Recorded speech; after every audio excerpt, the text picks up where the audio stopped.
Okay, we will go next to the next session, and to keep the time, I would like to invite Elgato, Ulysses, Doroteo to moderate the session. The session will be "The Future is Smoke-Free." First, I would like to introduce Elgato. He is the public health, and the position is the Executive Director for the Southeast Asia Tobacco Control Alliance. And his area of interest is tobacco control. He is a doctor in medicine, diploma in international health, ophthalmologist, and neuropathology. Okay, I give the microphone to Elgato. Please carry on. Thank you.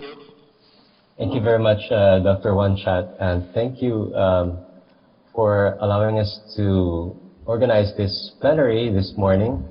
So good day, everyone. Welcome to this plenary, which has a rather quizzical title, "The Future is Smoke-Free," with a question mark. So by way of introduction, let me show you a few images, and this will hopefully set the tone for our discussion and the stage for further discussion. So tobacco companies like Philip Morris particularly have been talking about moving away from cigarettes, giving up cigarettes, as we heard Simon's comments earlier about some of the 12 tenets of vaping theology. And the industry is trying to build its smoke-free future, which is the topic of our plenary. This is the way that they frame their company transformation, the industry transformation, so that it is now moving towards becoming a stakeholder in tobacco control, although that's been a tactic that they've been employing for many, many years. And part of this transformation includes setting up a foundation called the Foundation for Smoke-Free World, funded, as you all know, by Philip Morris to the tune of $80 million a year. And that foundation, despite its claims of independence, supports the industry narrative of business transformation. So what you see on the right of the screen is a report of the foundation about such business transformation. Now, there are, of course, implications for tobacco control. As we heard, it's not just about ending smoking, but also about the way tobacco companies are now interfering in tobacco control, both through their direct lobbying and their supposed change of face, but also through other front groups that have come up over the past several years in relation to their new supposedly reduced risk products. So with that, let me introduce our panel of speakers this morning. I'm very privileged to have with us, oh, sorry, let me stop sharing my screen first. Let me introduce our panel of speakers. So first we have Shobha John. Shobha has a master's in social work and has worked at the intersection of health and development for over 2 decades, with a special focus on global health governance. So in this regard, she's extensively engaged by key intergovernmental and international organizations in stimulating a cross-sectoral response to health concerns such as tobacco. A good part of her work has involved engaging global governance platforms such as the UN General Assembly, the World Health Assembly, and the FCTC to advance action on non-communicable diseases. So building on this, she's currently pursuing her doctoral research at the University of Edinburgh, examining policy coherence in the context of diverse approaches to NCD governance. Previously, she served as the Program Director of HealthBridge Canada and was chair of the Framework Convention Alliance for 2 terms. Her contributions to international tobacco control have been recognized through the WHO Director General's Award in 2013 and by the American Cancer Society in 2007. Our second speaker is Kylie Lindorf. Kylie has a master's degree in public health and a postgraduate diploma in health promotion. She's currently the senior advisor and internal policy at the Cancer Council New South Wales and has been working in tobacco control for 20 years, holding various positions within both government and non-government organizations in Australia. And she also works extensively in international tobacco control and is currently chair of the board of the Framework Convention Alliance, the international NGO that supports implementation of the WHO FCTC. So Kylie has played a key role in the introduction of plain packaging in Australia and has worked intensively with colleagues in many other countries to assist them with progressing plain packaging. Her work spans all aspects of tobacco control policy, including smoke-free areas, packaging and labeling, tobacco pricing and retail issues, and measures to stop the tobacco industry from interfering with public health policy. And last but not least, our third speaker is Matthew Myers. Matt is president and CEO of the Campaign for Tobacco-Free Kids, a privately funded organization established to reduce tobacco use and its devastating consequences in the United States and around the world. Over the last 25 years, Matt has participated in virtually every major national tobacco-related legislative effort and has worked with state tobacco prevention advocates and officials around the US. In 1999, Matt was asked to serve on the first advisory committee established to advise the Director General of the WHO on tobacco issues. And the following year, he was named by President Clinton to co-chair a presidential commission to examine the economic problems being experienced by tobacco farmers and their communities and recommend possible solutions. In 2004, the Harvard School of Public Health bestowed on Matt its highest honor, the prestigious Julius B. Richmond Award for his work as an advocate in preventing tobacco industry marketing to children. So with that, I will hand over the floor to our three distinguished speakers who will give us some introductory comments, and then we will go into a discussion and entertain questions also from our audience. So the audience is encouraged to type in your questions, and we will take them as they come in. So with that, let me give the floor to Shobha for her opening comments. Thank you, Yu. It is indeed a privilege for me to share this panel with you, Kylie and Matt. As you mentioned, this plenary indeed has quite an engaging theme in asking us the question, is smoke-free the future? In fact, smoke-free could be the future for some countries, but it will be good to pause for a moment and consider how this works out in different country contexts. I'm saying that particularly given that about 127 countries in the world have smokeless forms of tobacco use in addition to smoking forms. So the session theme reminds us that it's important to be mindful of different country context and product diversity while defining futuristic goals in tobacco control. But more importantly, I'd like to focus the rest of my opening remarks on how various interest groups have come to engage with the smoke-free agenda in recent times. In particular, how the tobacco industry is trying to position itself in the context of smoke-free initiatives.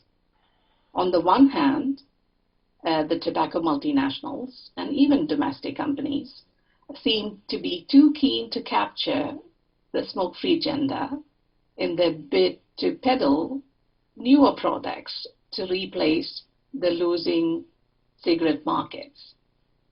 And a key strategy in this direction on their part has been to position themselves as part of the solution. In the past, they have positioned themselves as stakeholders who need to be consulted, but now they are increasingly presenting themselves as actually offering the solution for the smoking challenge. On the other hand, they continue to oppose smoke-free initiatives at the same time by governments and communities, and particularly in low and middle income countries. A case in point I'd like to bring to our attention is India's efforts at regulating the new and emerging tobacco products such as e-cigarettes in the last couple of years. Vapor groups, a relatively recent phenomenon in India, sued proactive states in the country in courts and opposed the central government as it began to consider a national legislation to address these new products. Notably, Philip Morris International's 2014 corporate affairs strategy that Reuters exposed called for engaging third-party allies like consumers of reduced risk products, which includes vapors, as industry spokespersons. India persisted with the efforts and eventually enacted the Prohibition of Electronic Cigarettes Act in September 2019. The legislation has prohibited the entire supply chain of the new range of products from the industry. So this includes prohibition on manufacture, distribution, sale, import, export, and even advertising of e-cigarettes, heated tobacco products, e-shishas, and the like.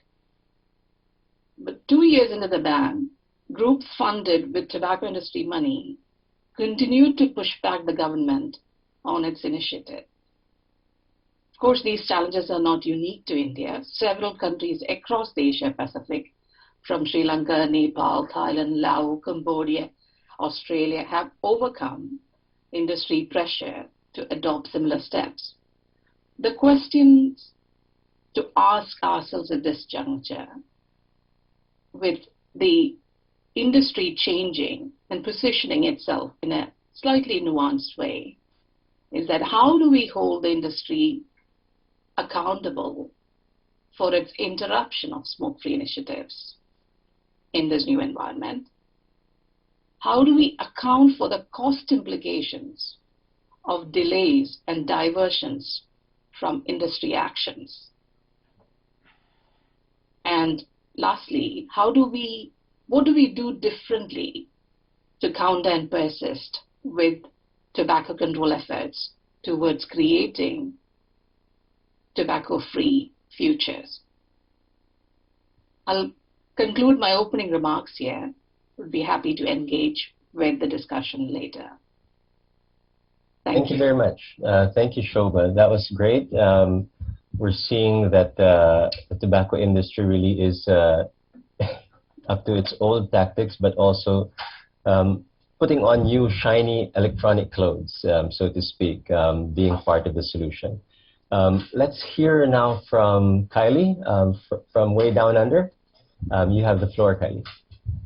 Thanks, Yul, and thanks to Shobha and Matt. It's a pleasure to be here with you today.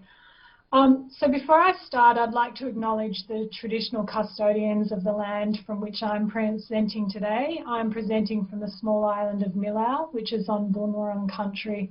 I pay my respects to Boon Wurrung elders past and present and to their future leaders for caring for this country and their culture for tens of thousands of years. I also welcome and acknowledge other Aboriginal and Indigenous peoples who are participating in this plenary today. So look, it won't surprise you to hear that Philip Morris have been incredibly active in Australia in the last few years, promoting their smoke-free agenda. Recently, investigations by journalists have exposed just how extensive and sophisticated their campaign is. Allegations include that they've hired lobbyists and PR companies, they've set up retailer front groups, they've lobbied politicians, they've systematically interfered with and tried to undermine policy that regulates nicotine products. The list goes on. And they're all tactics that we've seen before in Australia and globally, such as when they tried to undermine plain packaging laws. In excellent timing for the topic of our plenary today, a new book was published this week in Australia called Puff Piece, and it is described as a probing look into big tobacco and the vaping industry and how words can literally be a matter of life and death. And it describes how big tobacco has upended language itself, changing the meaning of words. And by this, it's referring to big tobacco and in particular Philip Morris's takeover of the term smoke-free. So we in tobacco control are going to have to think more carefully about our terminology, as PMI have now sullied the smoke-free term by their association with it. And while it's very clever marketing and it's a PR ploy, it's also serving to distract tobacco control advocates as we try and work out alternative definitions to capture the outcomes that we're trying to achieve. But I think let's not get too caught up in this distraction. We can leave drafting lawyers to do their job, to work out what terms we can use to ensure that traditional tobacco products as well as ends and heated tobacco products are captured in our laws. The end game for the tobacco industry is really clear. They want to sell as many products as they can, both traditional cigarettes and their new products. There appear to be two main objectives of their campaign that would result in them maximising profits. Firstly, they aim to introduce and create hype around these new products using tactics such as dodgy evidence and messaging in order to promote sales.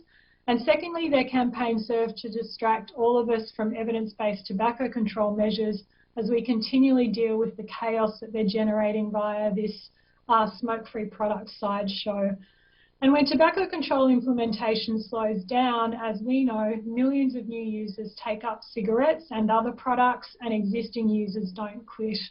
The added bonus at the moment is the industry's campaign continues to inflame the divide within the tobacco control community about the potential cessation role of these products, which is just further distraction from what we know actually works. So we really need to reflect on what history can teach us about this type of industry behaviour. What lessons have we learned, and perhaps what lessons have we not learned as well as we could have? And as has already been mentioned, we've seen these tactics before, introducing product innovations as a way to debate science, to cause confusion regarding existing evidence, and to attract attention so that tobacco control measures are delayed or not implemented.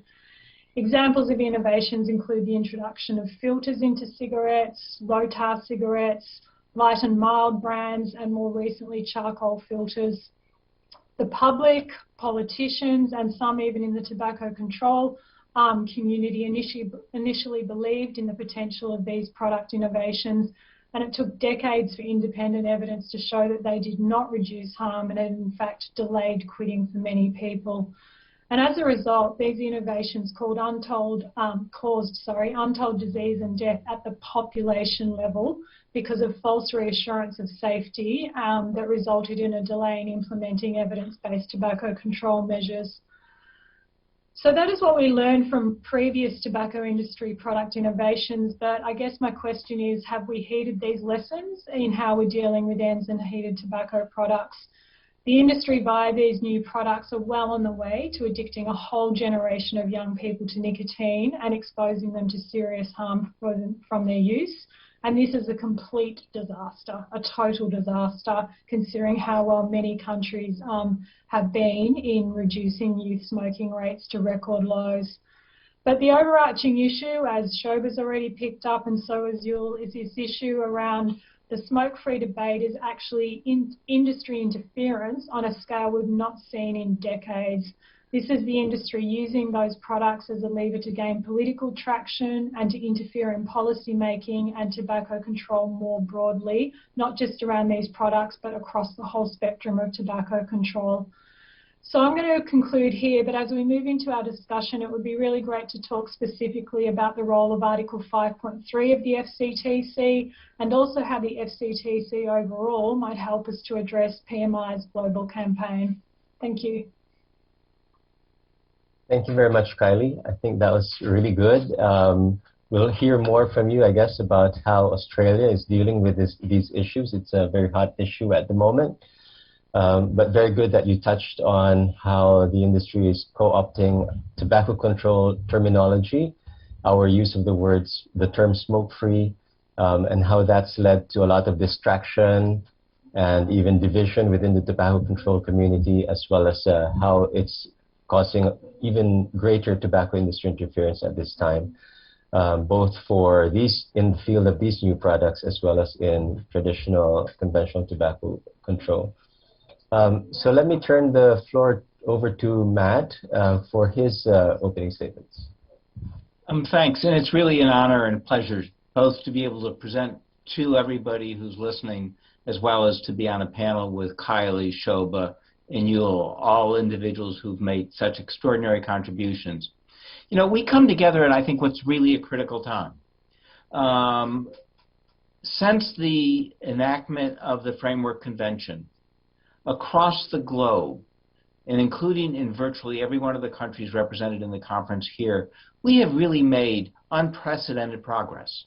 Not as much progress as we'd like, but we have reversed the epidemic. We have ourselves on a trajectory where for the very first time in history, we can think about truly a tobacco-free world, not just in wealthy nations, but in nations across the board in diverse cultures, in different political systems.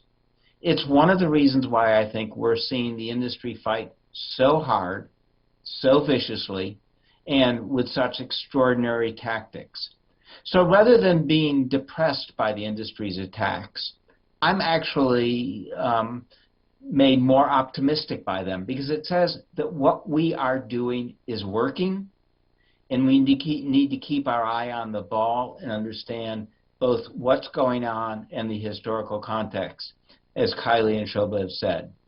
So if there's a single message that comes out of any of our conversations, I think it is that we can't lose sight of the importance of the demand reduction measures in the Framework Convention on Tobacco Control.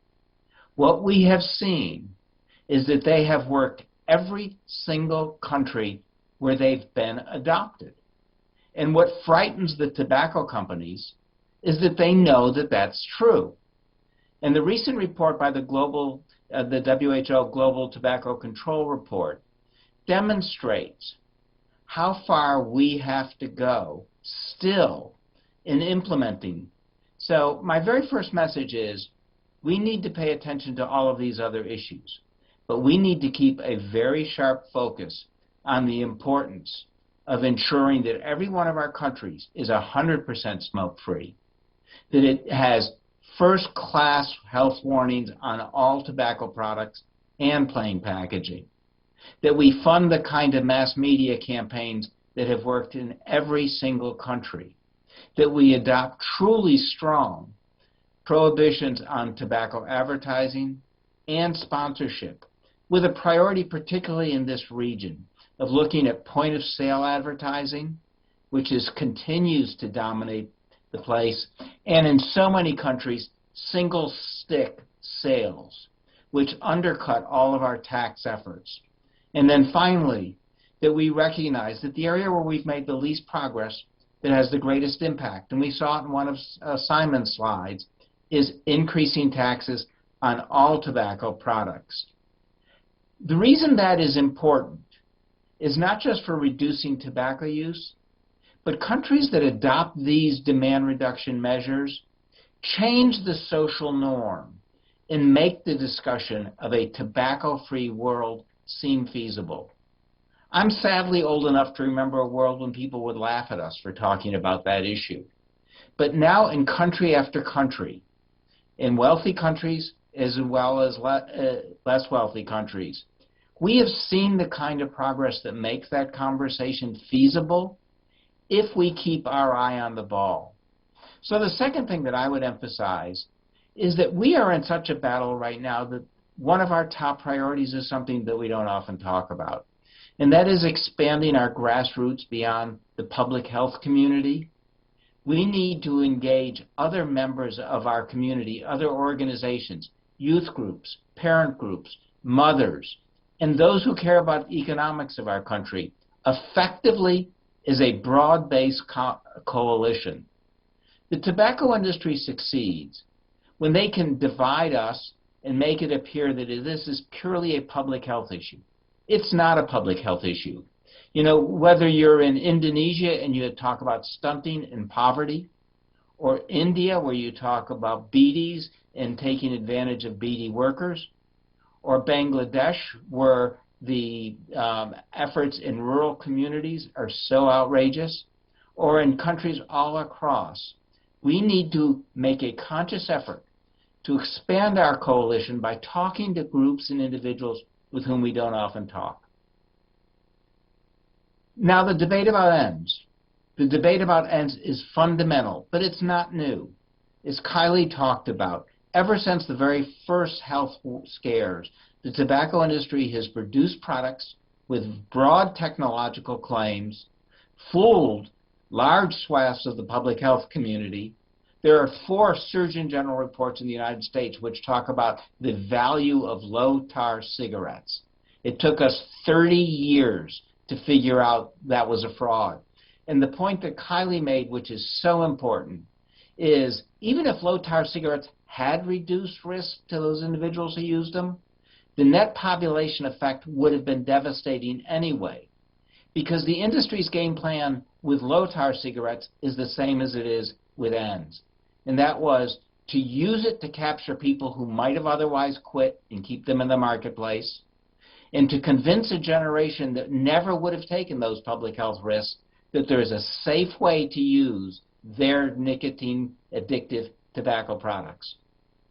But there's a second component to it that we have to keep in mind, and that is one of the goals of low-tar cigarettes and filter cigarettes was for the tobacco industry to claim that they were our credible stakeholder who shares our interests and who needs to be part of the dialogue. It is more important forever than them because Article 5.3 says clearly that by 2003 we had learned the tobacco industry is not a credible stakeholder, should not be part of the dialogue, and whenever they're allowed to be part of the dialogue, what they do is use it to perpetuate their continued profitability. That's what's going on today. We need to make sure that everybody understands those issues. And while we have a divided community, it's not as divided as it would appear. In every community, there are some very powerful, very loud, very vociferous voices. But every major public health community in every country in which we work has taken the same position. The evidence that e-cigarettes actually help large numbers of people to quit is overstated and is used as an excuse for the industry to continue to oppose tobacco control measures and introduce new traditional tobacco control products. We need to do a better job of telling that story. And finally, I think it is true. In the many years in which I've worked, I've never seen the tobacco industry fight more viciously than they're fighting right now. But I take that as a badge of honor. I take that because they think that for the first time, we have gotten our act together. We're organized. We know what works. And by diverting our attention and trying to scare us off, they think they can have it both ways. Claim that they're socially responsible stakeholders and engage in the kind of tactics only the worst thug would ever engage in. And that's what they're doing right now. So we need to stand up to them. We need to do it smartly. We need to do it wisely. We need to keep our eye on the ball with regard to these issues. But I do think that we need to actually also step back and say to ourselves, the reason we're at this point in time is because of the extraordinary work that has been done in country after country after country subsequent to the enactment and adoption of the Framework Convention. We need to finish the job, and I think we can. Thank you, Matt. That was great. Gives us a look back at how far we've come. I certainly was not around when the first U.S. Surgeon General's report was published, but I was around when the FCTC was negotiated, and we all know that tobacco control is a marathon. It really isn't a sprint.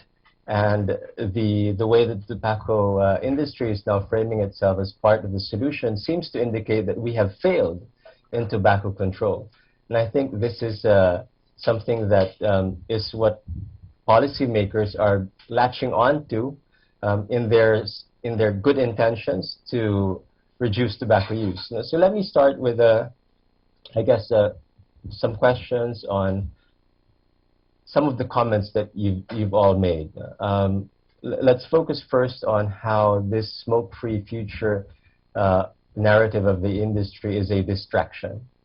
I think this feeds into the way that it's a distraction both to policymakers, but as well as to the tobacco control community. So would each one of you want to address that a little bit and give us examples of how that's happening in your particular countries? And anyone can go first.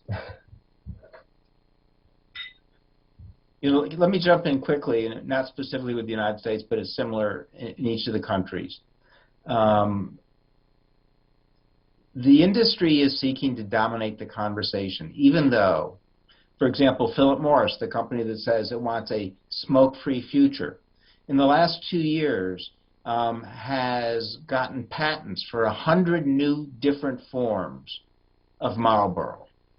That doesn't sound like a company that's going out of the tobacco business to me.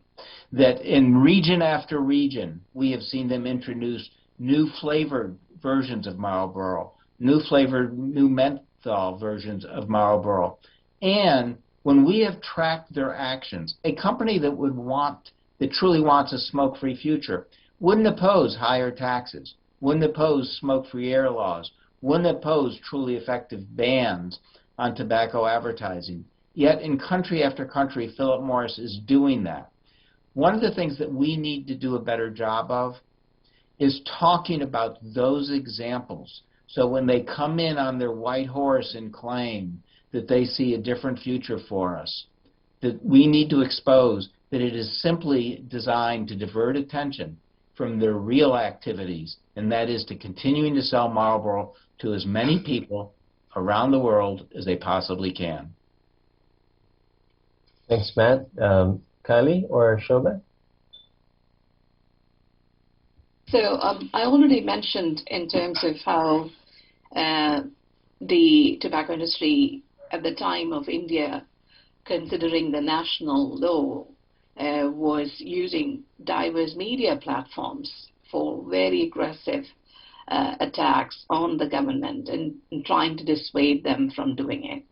And prior to the national law, there were several states that have been very proactive in prohibiting electronic cigarettes at the state level, and some of them were taken to court, and so that was quite a distraction of government time and attention. I think it also made the national government pause a bit before considering a national level legislation. But I'm glad that the government went ahead with that initiative. So that was one major form of distraction. The other major approach that is quite prominent in India is engaging a new series of professionals in being the spokespersons. So the public health community, the tobacco control community in India is fairly united in its position regarding e-cigarettes. But outside of the tobacco control community, the industry has managed to rope in academicians, researchers, economists, people of influence and standing in the society, and even common people who possibly have tried e-cigarettes at some point.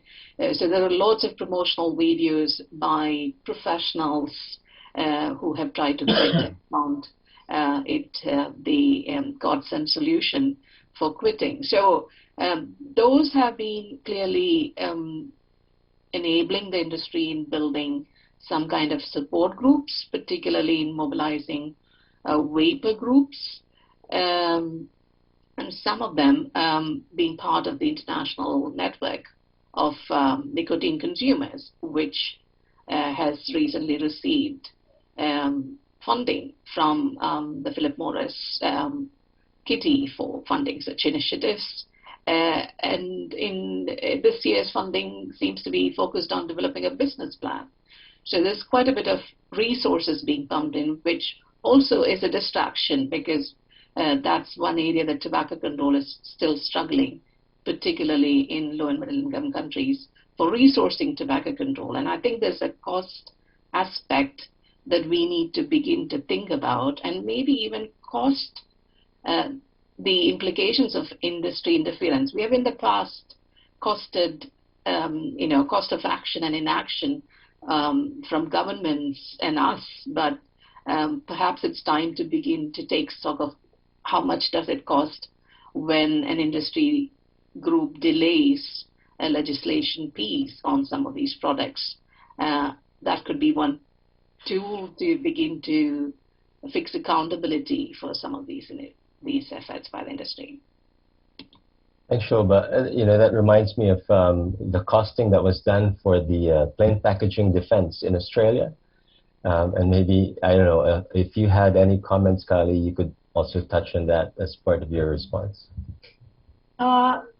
Yeah, that's sort of like a dim, distant memory to me now, how many millions of dollars it cost the government. I can't remember off the top of my head. It was significant. It was absolutely significant. And even though in at least one of the challenges, the industry had to pay government's court costs, it didn't come nearly, anywhere near reaching what the actual costs were. So it was almost a decade, 10 years of fighting those various legal challenges and all the costs associated with it. It was significant. But on the other hand, we are now up to 18, 19 countries have implemented plain packaging laws since then. The first country was always going to be the one that had to sort of fight those legal challenges. And so, again, the economic costs, when you look at how many potentially hundreds of thousands of lives have been saved by countries implementing plain packaging, you would hope is more significant, both on a dollar figure but also a human level than it costs the government to defend those measures. Just quickly, in terms of this whole issue around the smoke-free word in Australia, the word, I think they're using, or the claims that they want a smoke-free future and we're getting out of smoked products, they're trying to push that argument as much as they can in Australia, but they're really, at the moment, we've got a significant battle on our hands with the scheduling and the regulation around nicotine-containing e-cigarettes. And if the book that I mentioned, if the allegations in that are true, and I have no reason to believe that they're not, the industry were behind, funded a huge, massive campaign that saw a Senate inquiry get up. It saw huge lobbying of politicians. It saw a law that our health minister had implemented around whether people could import nicotine products through the mail overturned within a week. So they're having an impact. The interference is certainly working at the moment in Australia. Australian laws we've been lucky in that we've been protected from the worst of what other countries have seen. But we're on a bit of a precipice at the moment. Things could go potentially downhill in Australia as they have in other countries. So we've got to remain vigilant. And the frustrating thing is, here we all are putting all our time and resources into these niche little areas and arguments, and meanwhile we still don't have our National Tobacco Strategy released. When we're having a review of our Plain Packaging Act and our Advertising Act, that's not been released. All these other things are sort of on the back burner. And obviously, COVID has had a huge impact in terms of where health ministers and health department staff are, rightly so. But, if the only thing in tobacco control that's getting any media or any recognition is e-cigarettes and these problems, then it is problematic. Thanks, Kali. That reminds me of what's happening in the Philippines. We have a vaping bill that's in our Congress at the moment, and they're rushing to get it through the industry side. And over and over, we've heard that these are less harmful products and therefore should be made available. And it always reminds me that if these are really less harmful, why aren't they focusing on the really harmful product, which is in their narrative is cigarettes? Why aren't they pushing for a ban on cigarettes and banning all sorts of advertising and raising taxes, as Matt has said? Instead, they're pushing for wider acceptance of these new products rather than focusing on the bigger issues. So fits in really well with our discussion on distraction, aside from the COVID pandemic. So there were a few questions that each of you had posed earlier. Maybe we should get to this since we're about 13 minutes away from our time. The one question I think we touched on was Shoba's question about trying to put in the cost of delay for tobacco control. And I think this is a really good topic for academics and advocates to look into, because we're seeing that these new products aren't accelerating our tobacco endgame, but are in a way prolonging the tobacco endgame and pushing that deadline farther away. Question that Kylie asked, though, was have we learned our lesson? And maybe Kylie, you could start us off on that a little bit, about how the lessons of the past seem to have been forgotten. You know, we've touched on, I think several of you have touched on, also a few of you touched on low tar, light and mild, and filters. But what other lessons have we learned in the past that we're failing to apply in our current situation? I think it's, well, we've all touched on this, and you have. It's that if we get diverted off onto these areas that are new and the industry are generating all this hype and attention around a particular sort of niche issue, that we take our eye off the bigger picture of implementing all of the FCTC measures. And also, where they want our focus is not even e-cigarettes broadly. They want it on e-cigarettes as a cessation tool.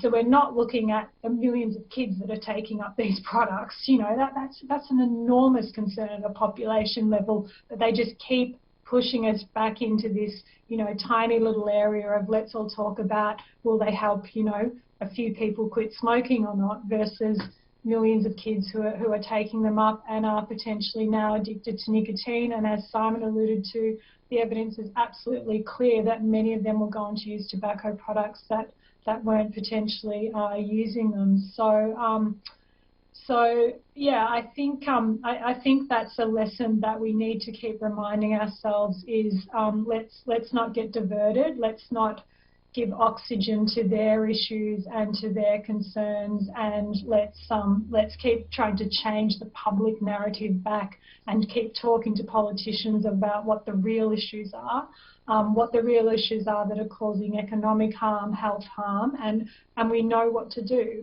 That's, I think, the frustrating thing.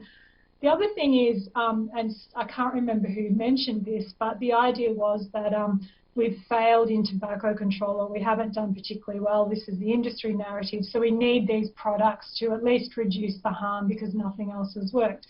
And it's, as we all know, it's complete nonsense. There is not one country, not one, that has implemented all of the FCTC measures to even the level that, you know, is outlined in the FCTC, not one. So we've all got a long way to go in terms of evidence-based measures that we could be implementing that could really push prevalence down before we even need to think about, is there a place for these products potentially somewhere in the future? Let's do what is there, what we know works, and then, you know, and then we don't even need to start having the debate about are these products potentially useful or not. Right. Can I jump in? Yep, sure. I agree 100% with Kylie. I almost always do. You know, I think we need to be smart. We need a communication strategy. We talk about not being distracted, but that doesn't mean that we don't need a communication strategy to drive the debate. And that's what I think we really need to pay close attention to. Too often we let the industry dominate the discussion, and then we are reactive. In this case, I think we need to tell our story more firmly, more effectively, and more often. You know, Kylie and Shoba are both right. You know, the Foundation for a Smoke-Free World, run by Derek Yock, has a consistent theme. The reason we need these products is because we've failed. A, it's wrong. Every place these policies have been adopted, they work.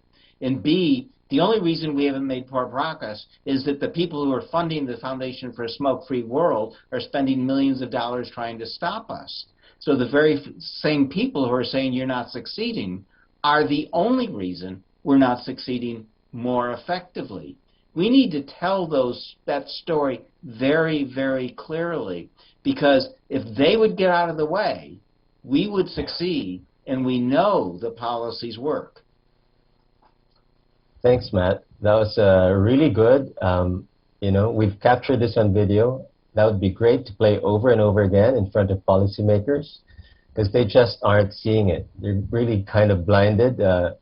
And I guess it's the way the industry really has been very successful in its communication strategy.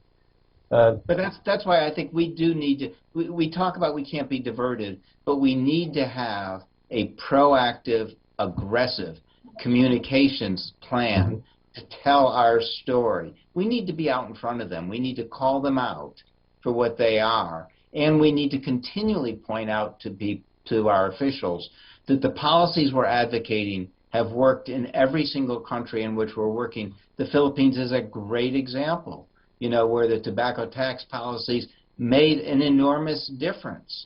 The only opposition comes from the tobacco companies.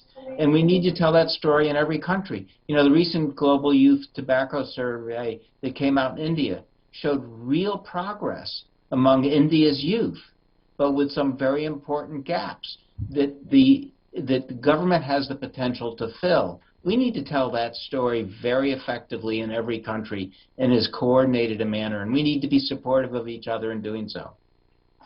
If I may just quickly add. Go ahead, Shobha. So in making that case for communication, the key part, I think, is also to drive home the point about the use of these products as cessation tools. And consider for a second the thought in the context of low and middle income countries, the basic cessation services are still in the initial stages, with therapies that have been proven and available in several of the developed countries. Governments are still struggling with it, and then you introduce such a niche product with its inconclusive evidence of efficacy as a cessation tool. That's too much of a distraction of governmental attention and budgets if they succeed. So I think part of the narrative that we built also needs to look at countering that suggestion that this makes a great cessation tool. Definitely not, and it's just quite an expensive tool, if at all.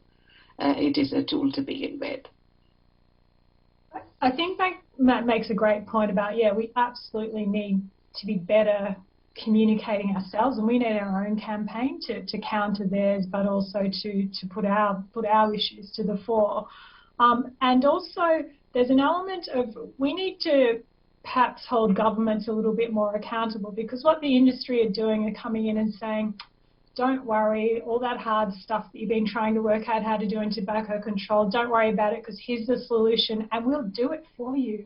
We've made these products, we've done all the work, we're happy to go out and promote them, and here's a solution for you that you don't really have to think about and it won't cost you anything. And unfortunately, there are governments who are believing that, or who do think, oh, well, that's an easy part of the solution, we'll tick that box, and we've done something in tobacco control. So there is an element of absolutely, particularly parties to the FCTC, in terms of holding them accountable for the FCTC measures they are meant to be introducing, rather than going off and just, saying yes to something that the industry's handed to them.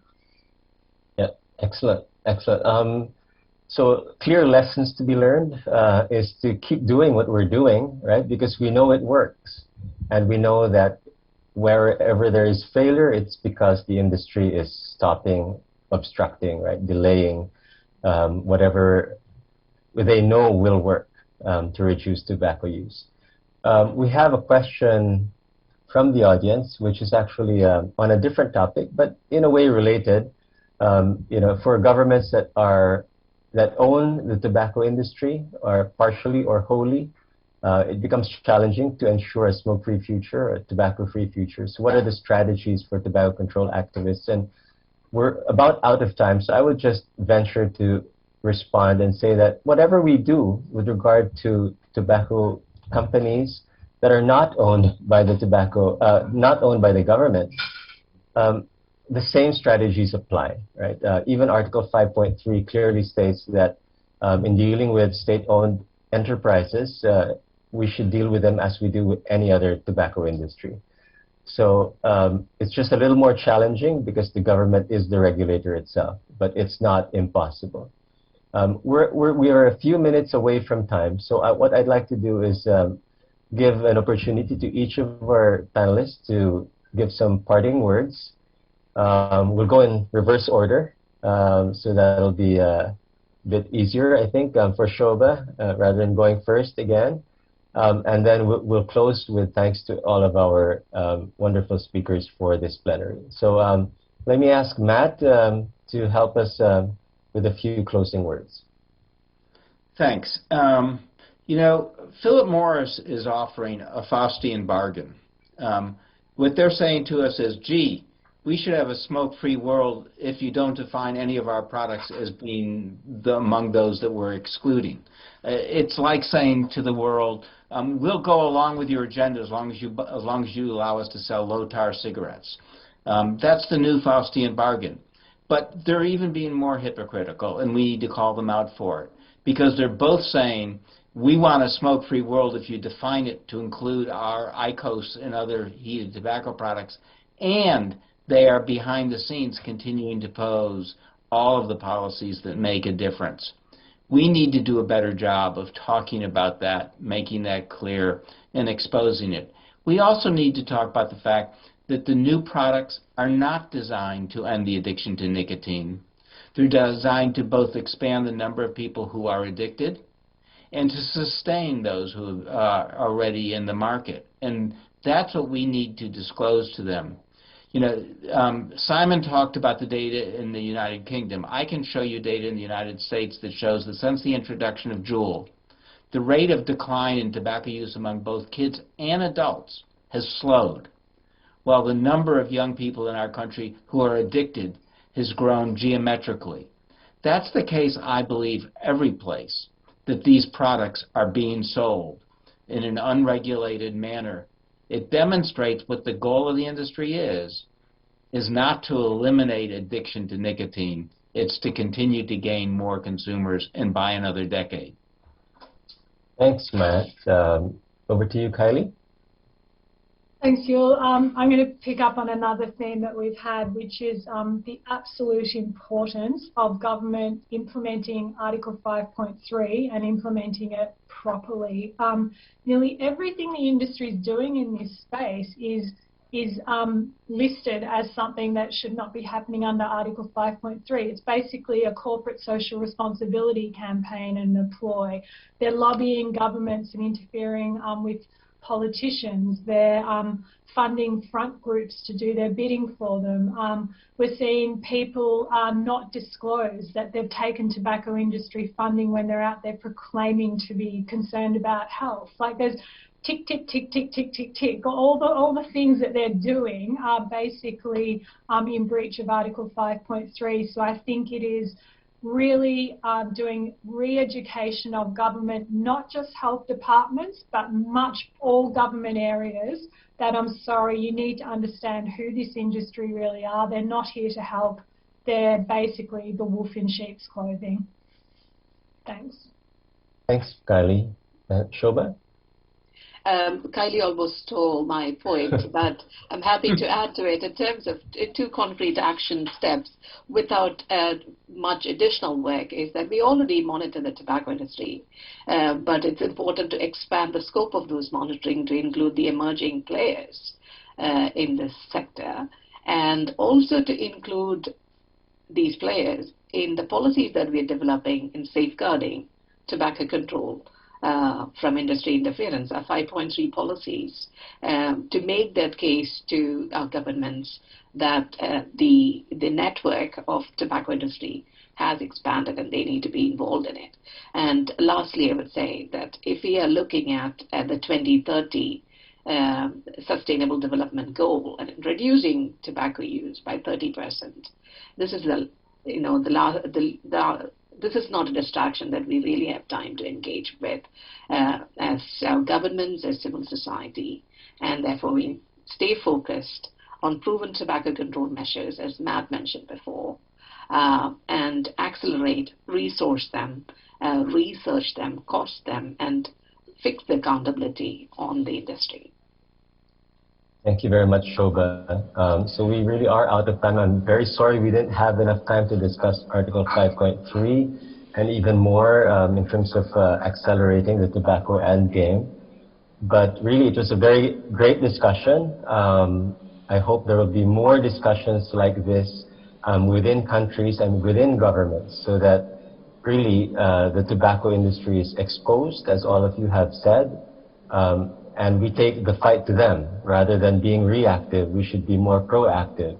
You know, let me just close with a little figure. I think in our imagination, when the tobacco industry talks about a smoke-free future, whenever I hear the word future, I think of our children, our youth, and really for them, they see our youth as their new market always. But for us, really, it is protecting our kids, protecting our youth, as you know, protecting our future. So I hope when we think about a smoke-free future, we have that in mind, that it really is about the future of our children and our nations at large, rather than thinking about the tobacco industry's smoke-free future. So thank you again to all of our panelists, Shobha, Kylie, and Matt, and thank you again to the APACT organizers for allowing us this plenary. So back to you, Dr. Wanchat. Thank you very much to everybody who's been with us this morning. Okay, thank you very much, Ulysses, and also the three panelists, Shobha, Matthew, and Kylie. It has been grateful for us all of us, and on behalf of the Executive Committee of the APACT 2021, I would like to say thank you very much, and you have said many things that we have to learn from you and will be practiced in the community. I love the words that Matthew said, proactive action. We need to do that. And we would like to encourage all of us that if we are working together, we will get stronger. Thank you very much indeed. Thank you.